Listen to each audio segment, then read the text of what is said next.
Today's lesson is on using the tangent ratio, which is one of three of the basic trig functions that we will be using from now on. It falls into this chapter, chapter 8, on right triangles, because finding measurements using the Pythagorean theorem only works when you have two sides of the triangle trying to find the third. Using the 30-60-90 or the 45-45-90 triangles only works if you have those particular triangles, finding the side lengths. With tangent, sine, and cosine, those three you can work with, as long as you have a right triangle, you can work with any right triangle. There's no restrictions. We will be making sure that you have a scientific calculator.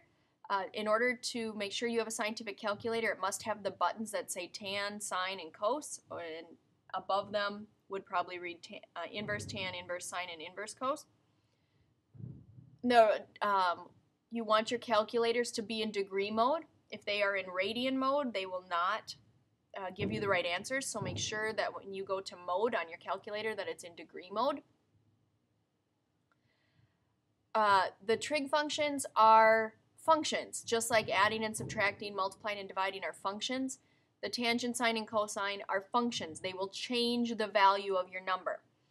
The difference between adding and subtracting and tangent, sine, and cosine is that the formulas that mean those functions are much more complex than simply adding or subtracting numbers.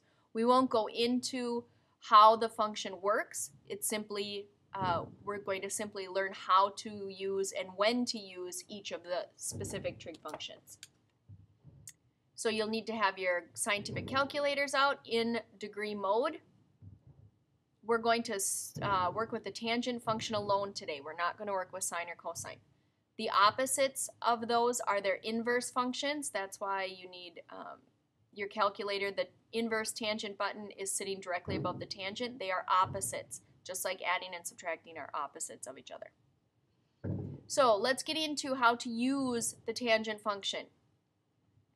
The definition of tangent function is you take the tangent of your angle measure. Now in a triangle there's three angle measures. You can use any of them. We stick mostly with, in this case it would be A or C. We don't do much with the right angle.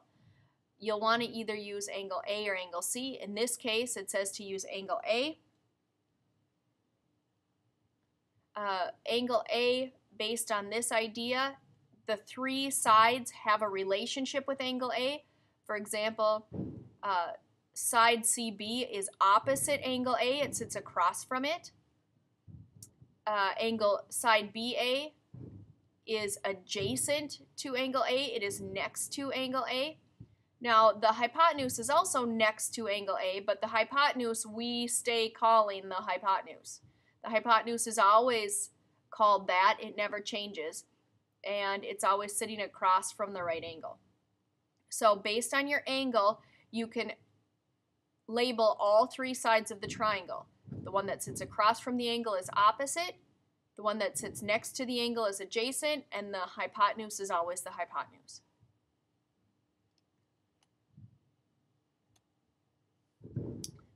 The formula that we are going to use is the tangent of angle A is equal to, you take the ratio of the side that's opposite, the length of the side that's opposite, and put it over or divide it by the length of the side that's adjacent. So the tangent of the angle is equal to the ratio of the opposite side to the adjacent side. Notice that gives us three possible places to put a value. The angle measure will always go next to the trig function, and then we'd put the length of the side opposite on top, the length of the side that's adjacent to A on the bottom. So let's looking at these problems. I'm going to write the formula for tangent up in the corner. So the tangent of your angle is equal to the opposite side over the adjacent side. So in example 1, they give us that the angle is 41 degrees. The first thing we have to do is label our sides. Since the side that with the X is sitting across from the 41, we say that it's the opposite side. Since the 17 is sitting next to the 41, but it's not the hypotenuse, it's the adjacent side. So x is the opposite side, 17 is the adjacent side based on the angle measure of 41. So we put our three pieces in here. So we're going to take the tangent of our angle measure, which in this case is 41, and then we were going to put x over 17 because we put the opposite side over the adjacent side. In order to solve this problem, the x is on the top, so to get the x by itself, I simply have to get rid of the 17. The 17 is being divided by the x, so if I multiply by 17, that'll cancel it out, but then I have to multiply by 17 on this side. So in order to solve the problem, I'm going to take 17 times the tangent of 41, and what that value is going to give me, when I put that in my calculator, is 14.78 approximately.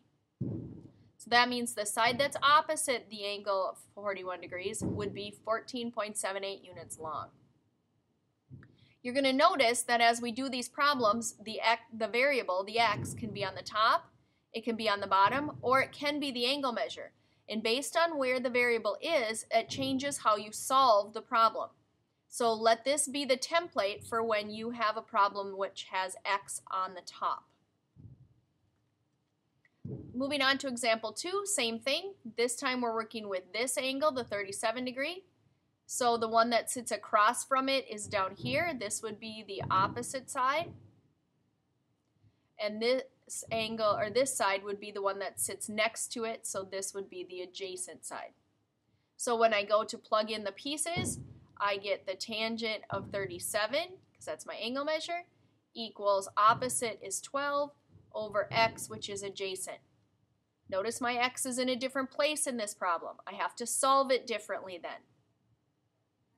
Since the x is on the bottom, I have to get rid of it. It can't stay on the bottom of a fraction. I have to be able to just get x equals. So what I'm going to do is the same thing I did over here with the 17.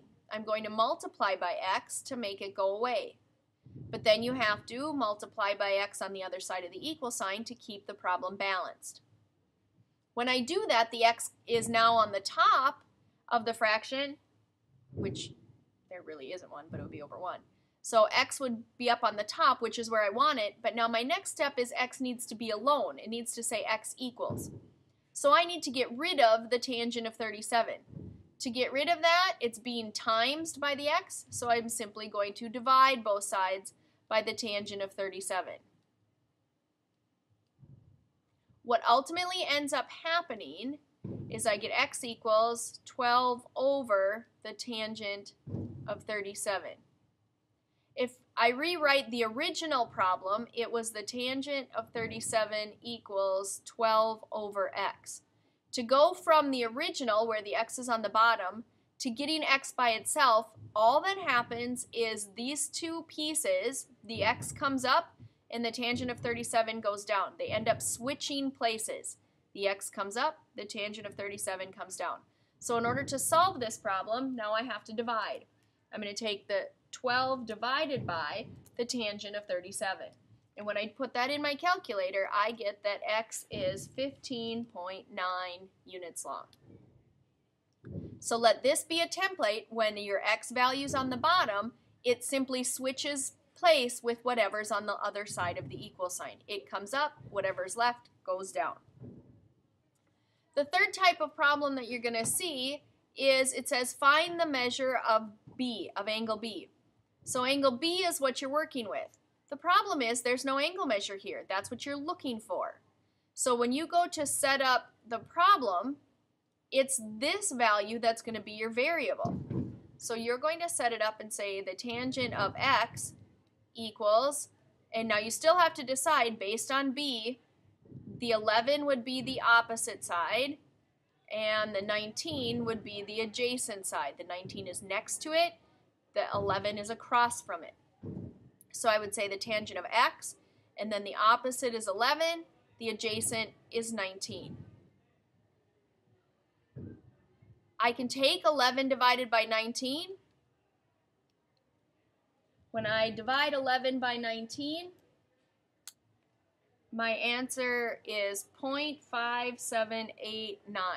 Now, just as a hint, when you're finding the angle measure, the best route to take is to go out 4 decimal places, if you can. If there isn't any, then that's fine.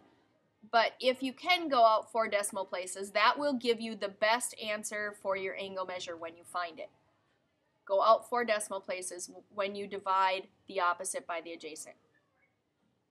Now, I still have to get x alone. So how do I get the x alone? That means I have to get rid of just the tangent function. The opposite of the tangent function is the inverse tangent function. So I bring the tangent over to the other side, and I have to use the opposite of it. Just like when you're adding and to bring it over to the other side, you subtract. When you're doing the tangent to bring it over to the other side, you do the inverse tangent. So I'm going to take the inverse tangent now, which means I'm going to probably have to hit the second function on my calculator. I'm going to do the inverse tangent of 0.5789, and that's going to give me an x value of 30.07. With degrees, you usually round them to the nearest degree. So we would say that x, which is our angle B, is 30 degrees. Okay? So these are the 3 different places the variable can be. If it's up on the top, you just multiply by what's on the bottom. If it's on the bottom, it switches places with what's on the other side of the equal sign. And if it's your angle measure, then you're going to have to use the inverse function on your calculator to find your angle measure. Those are the 3 kinds of problems you're going to see today. Your homework is as follows.